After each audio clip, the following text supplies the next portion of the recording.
सभी अपेक्षा करते हैं, आशा करते हैं कि प्रधानमंत्री जी अपनी तैयारी के बारे में, आपदा प्रबंधन के बारे में बताएंगे। परंतु निकला वही, ढाक के 3 पात।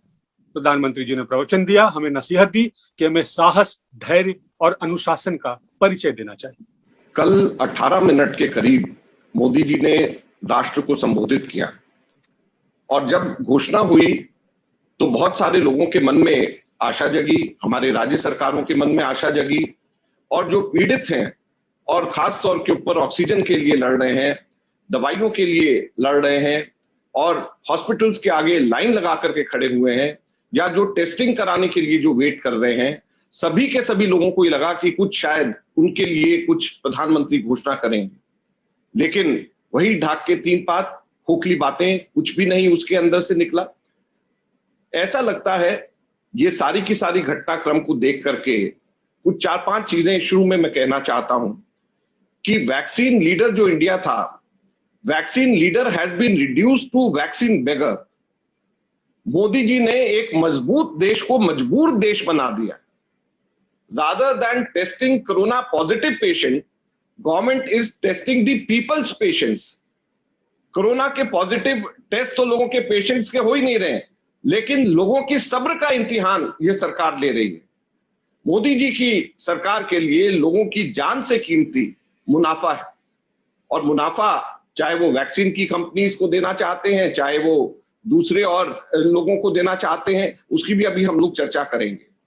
देश के लोगों के लिए कोई रहमदिली नहीं और अपने खास लोगों के लिए पूरी दरिया दिली है मोदी जी के मन में, ऐसा जान पड़ता है। मोदी जी वोट के लिए जनता से तो चिकनी चुपड़ी बातें करते हैं और जब मतलब निकल जाता है तो पल्ला झाड़ लेते हैं। यह पूरे के पूरे इस घटनाक्रम का पूरा उनके अभिभाषण का और जो हालात अभी देश के चल रहे हैं उसका पूरा का पूरा यह हम लोग इसके बारे में ऐसा कहना चाहते हैं। और कल तो केवल खोखली बयानबाजी थी। राज्य सरकारें कुछ कर लें, कुछ निजी कंपनियां कर लें, कुछ बाल मित्र कर लें, कुछ एनजीओ कर लें और मोदी जी केवल भाषण करें। यही कल पूरी की पूरी इनके 18 मिनट के भाषण का केवल एक यही लबोलबाब निकलता है। पूरी तरीके से दिशाहीन भाषण था, बिना हमदर्दी किसी गरीब के लिए, किसी पीड़ित के लिए कहीं पर भी नजर नहीं आता है। मैं आपको याद कराना चाहता हूं कि 14 मार्च 2020 को पैंडेमिक को नेशनल डिजास्टर घोषित किया गया एनडीएमए के तहत, और 10 दिन के बाद में हमारे देश में, पूरे विश्व में लगभग सबसे कड़ा लॉकडाउन हमारे देश के अंदर लागू किया गया। क्या हालात थे सब आपके सामने है, लेकिन सरकार ने कहा कि हम हेल्थ केयर इंफ्रास्ट्रक्चर बढ़ाएंगे, इसके लिए लॉकडाउन कर रहे हैं और ये हम लोग ये टाइम का इस्तेमाल हम लोग इसके लिए करेंगे। तो अब 13 महीने गुजर जाने के बाद में समय आ गया है कि हम विश्लेषण करें कि इन 13 महीने में हेल्थ का इंफ्रास्ट्रक्चर का क्या हाल हुआ है और किस तरीके से बढ़ाया गया। लेकिन सबसे पहले जो लोग हमेशा 70 साल और कांग्रेस पार्टी ने क्या किया उसकी बातें करते हैं, तो सबसे पहले शुरू में बहुत संक्षिप्त में मैं बताना चाहूंगा, 1948 में जब टीबी की महामारी शुरू हुई तो जवाहरलाल नेहरू जी ने वैक्सीन मैन्युफैक्चरिंग यूनिट सबसे पहले चेन्नई के अंदर स्थापित किया। उसके बाद इंदिरा जी ने स्मॉल पॉक्स की वैक्सीनेशन करके, ड्राइव करके स्मॉल पॉक्स को भारत से पूरी तरीके से बाहर निकाला। 1971 के अंदर देश में 19 वैक्सीन निर्माता थे। 1948 में पहला जवाहरलाल नेहरू जी ने चेन्नई के अंदर स्थापित किया। 1971 आते आते 19 वैक्सीन निर्माता हो गए। 1978 में भारत विश्व का सबसे बड़ा टीकाकरण कार्यक्रम चलाने वाला देश बन गया। हम लोगों ने नेशनल इम्यूनाइजेशन प्रोग्राम, राष्ट्रीय टीकाकरण कार्यक्रम कांग्रेस पार्टी इंदिरा जी ने शुरू किया, और हमारे अपने देश के अंदर बीसीजी, ओपीवी, डीपीटी और टाइफॉइड, पैराटाइफॉइड वैक्सीन हमारे देश के अंदर बनाते थे, और पूरी दुनिया के अंदर हम लोग वैक्सीन बनाने के लीडर बन गए। अब आज प्रधानमंत्री जी हम आपसे ये पूछना चाहते हैं कि विश्व के सबसे बड़े वैक्सीन निर्माता भारत के अंदर अभी तक केवल 1.3% केवल भारत की पॉपुलेशन पूर्णतः वैक्सीनेट हुई है, और भारत जो है विश्व का सबसे बड़ा वैक्सीन निर्माता है। तो ये क्या कारण है, आप इसके बारे में जरा जवाब देंगे? सबसे बड़े दवा निर्माता भारत है पूरी दुनिया में, और लाइफ सेविंग ड्रग्स की सबसे ज्यादा किल्लत भारत के अंदर हो रही है। आज किस तरीके से काला बाजारी हमारे लाइफ सेविंग ड्रग्स की हो रही है सब लोग जानते हैं। तो सबसे बड़े दवा निर्माता भारत के अंदर अगर लाइफ सेविंग ड्रग्स की कमी है तो ये कुदरती प्रकोप नहीं है, कुदरती प्रकोप के अंदर मैनेजमेंट की कमी है। ये साफ ये सब चीजें नजर आती। हमारे यहाँ पे surplus oxygen manufacturing capacity 7100 metric ton का हमारा पर डे की कैपेसिटी है। जरूरत हमारे को मैक्सिमम जरूरत पड़ेगी 5500 मेट्रिक टन की, और बावजूद इसके कि सरप्लस ऑक्सीजन उपलब्ध है, हमारे यहां पर ऑक्सीजन की कमी की भयावह स्थिति हॉस्पिटल्स के अंदर है। तो क्या ये कुदरती प्रकोप है या ये मैनेजमेंट की कमी है? हम लोग मोदी जी और सरकार से ये जानना चाहते हैं। टेस्टिंग के अंदर क्यों देरी हो रही? हमारे को तो लगभग 15 महीने का समय मिल गया। आपने तो कहा, आपके एक मंत्री ने कहा बड़ी तारीफ करते हुए, अपना पीठ थपथपाते हुए कि हमारे 15 लाख की हमारी कैपेसिटी टेस्टिंग की होगी। तो अब ये 15 लाख भी बहुत कम है, और इतने कम हो गए 15 लाख कि हमारे देश के अंदर अब लोगों को टेस्टिंग के लिए बुकिंग कराने में 2-2, 3-3 दिन लग रहे हैं, और उसके बाद में रिपोर्ट आने में उसके बाद के 2-3 दिन हमारे देश के अंदर लग रहे हैं। तो ये स्थिति हमारे देश के अंदर है। हम सबसे पहले आपसे पूछना चाहते हैं कि आपको 15 महीने का समय मिला, आपने कहा कि हम हेल्थ इंफ्रास्ट्रक्चर हम उसको ठीक करेंगे। अभी जो जो चीजें मैंने बताई हैं, तो वो 15 महीने के अंदर वो समय में आपने उनमें से क्या क्या चीजें कर चुके हैं। 2020-21 के अंदर ऑक्सीजन एक्सपोर्ट डबल कर दिया गया पिछले साल के मुकाबले। तो जब हमारे देश के अंदर जरूरत है, तो क्या ये आपकी दूरदर्शिता है कि आप ऑक्सीजन एक्सपोर्ट डबल कर दिया गया हमारे देश के अंदर? हमारे को फैक्ट चेक, अभी जैसे प्रणव झा जी ने बताया सबसे पहले शुरू में, फैक्ट चेक सबसे पहले हम लोग करना चाहते हैं।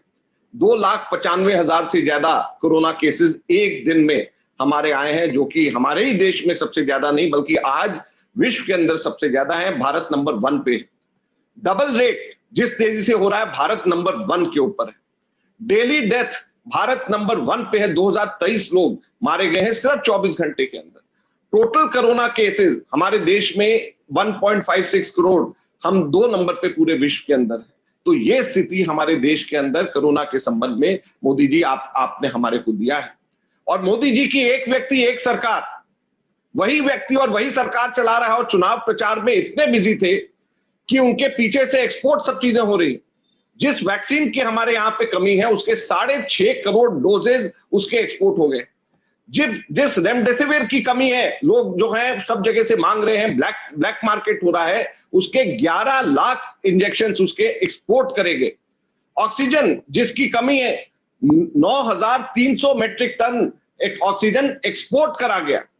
हमारी जो टेस्टिंग किट्स है, जिसकी सबसे ज्यादा कमी हो रही है, बहुत सारे लोग जो है टेस्टिंग के लिए कराते हैं, नंबर लंबा लगा हुआ है, उसके बाद आते हैं, टेस्ट की रिपोर्ट्स आने में समय लगता है। तो 2 करोड़ किट्स हर महीने हमारे एक्सपोर्ट करे जा रहे थे। अभी कुछ दिन पहले उसका रोका गया। तो ये सारी की सारी चीजें आप हमारे देश के अंदर दिक्कत हो रही है। आप हमारे देश के अंदर वैक्सीन से एक्सपोर्ट कर रहे हो, रेमडेसिविर एक्सपोर्ट करवा रहे हो, ऑक्सीजन एक्सपोर्ट करा रहे हैं, कोविड टेस्टिंग किट्स एक्सपोर्ट करा रहे। तो क्या इसके आपकी मैनेजमेंट है? इसमें प्राकृतिक आपदा सिर्फ कहां से आ गई? इसके अंदर तो पूरी तरीके से सरकार का फेलियर है, आपकी अपनी प्लानिंग का फेलियर है। 15 महीने आपको मिले और उसके अंदर आपने कुछ नहीं किया। ऑक्सीजन शॉर्टेज की बात करते हैं। आज हॉस्पिटल्स के अंदर कोई हॉस्पिटल कहते हैं कि हमारे को 6 महीने से ज्यादा, 6 घंटे से ज्यादा हमारे पास में ऑक्सीजन नहीं है। कोई हॉस्पिटल कहते हैं हमारे पास 2 घंटे से ज्यादा नहीं है। हमारे देश के अंदर ऑक्सीजन की कमी नहीं है, हमारे देश के अंदर ऑक्सीजन उपलब्ध है, लेकिन सरकार की कोई ध्यान ही इसके ऊपर नहीं। सरकार तो पूरी तरीके से वन मैन गवर्नमेंट है, वो पूरी तरीके से चुनाव में इतनी व्यस्त रही कि उनको कोई भी ध्यान नहीं रहा कि किस तरीके से जनता का ध्यान रखा जा सके। ऑक्सीजन का जो पीएसए, प्रेशर एब्जॉर्प्शन सिस्टम एक होता है, ये प्रेशर स्विंग एब्जॉर्प्शन सिस्टम जो होता है, ये ऑन साइट हॉस्पिटल में जाकर के लगाया जा सकता है। जैसे ही कोरोना शुरू हुआ, सरकार ने उस वक्त सही सोचा कि हमारे जो दूर दराज के जो हमारे डिस्ट्रिक्ट हॉस्पिटल्स हैं, वहां पर हमारे को ये सिस्टम लगाना चाहिए। अब सरकार ने उस वक्त सोचा और उसके बाद में उसके ऊपर काम शुरू करने की शुरुआत करी। सिर्फ 201 करोड़ का खर्चा था। 162 जगहों के ऊपर ये पीएसए सिस्टम लगाना है। पीएसए सिस्टम जिसको on site oxygen capacity hospital में वहीं के वहीं लगती है, और हवा में से वो ऑक्सीजन निकाल करके लोगों को देता है और वहीं के वहीं वो सिस्टम से डिलीवर हो जाता है और वो बहुत आसान और सस्ता सिस्टम है जो होना चाहिए था। अब जब 162 जगह के ऊपर जब इसकी तैयारी करी गई, तैयारी करने के बाद में 8 महीने लगे सरकार को 21 अक्टूबर को जाकर के टेंडर फ्लोट करने में। 21 अक्टूबर को 8 महीने बाद में टेंडर फ्लोट हुआ और आज अब जब प्रेशर पड़ रहा है तो लोगों ने पूछा कि वो 162 पीएसए यूनिट लगने थे, आपने अनाउंस कर दिया था, आपने बताया था, उसका क्या हुआ? तो अब पता चला कि उस 162 में से मात्र 32 जगहों के ऊपर ये पीएसए सिस्टम लग चुका है सिर्फ।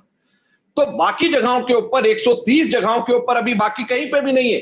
तो ये इस सरकार की प्रायोरिटी है। इस सरकार ने पूरा समय लॉकडाउन का लिया कि हम अपने इंफ्रास्ट्रक्चर सर्विसेज को हम बढ़ाएंगे। सिर्फ 201 करोड़ के यहाँ पे सिस्टम्स को सेटअप करना था और वो 201 करोड़ के सिस्टम भी ये लोग ठीक टाइम के ऊपर नहीं उसको सेटअप कर पाए।